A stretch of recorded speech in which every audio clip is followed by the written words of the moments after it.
This is day 40. Day 40 is so impressive because in the past I have given up on projects so quickly.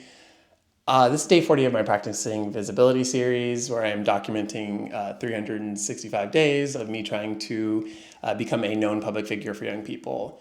I'm losing views, I'm losing followers, I'm losing subscribers, I'm getting less engagement on my posts, and I feel great. I don't know how to explain it.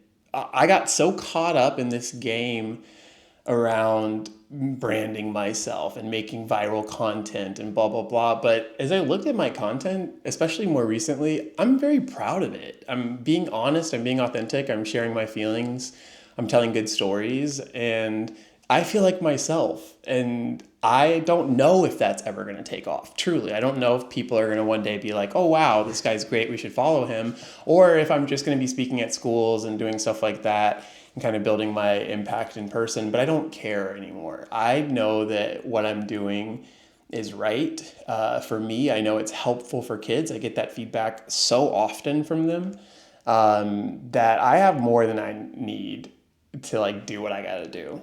I'm actually very lucky and blessed to be in this situation. And so losing subscribers and losing viewers, I don't mean this in a rude way, but like, bye. I mean, if it's not for you, it's not for you. But I do know that when I'm authentic and being real and talking about how I feel and being bold and saying things that I think people should hear, that eventually the right audience will find me. And if that's a massive millions of people audience, cool. And if it's not, cool. I just think that it's important to stay true to yourself.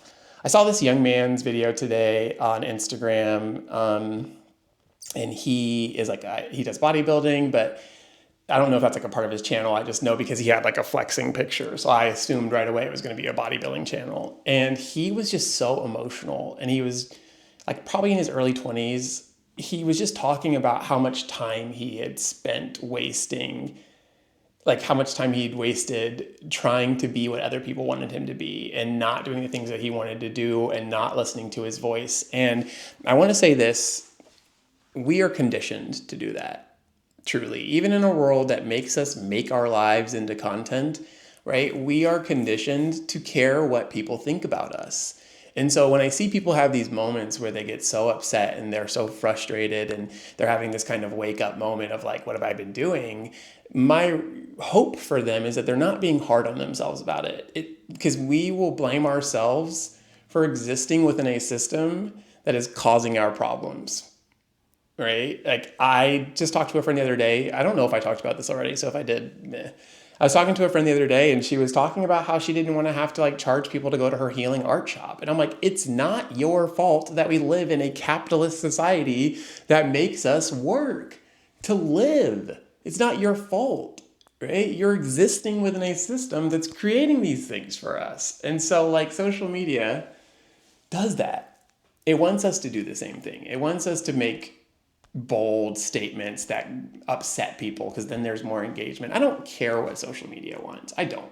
I care about, am I helping young people? Am I staying true to my mission? And am I doing what I like? And if I do those three things, I'm cool. The rest of it will come or it won't.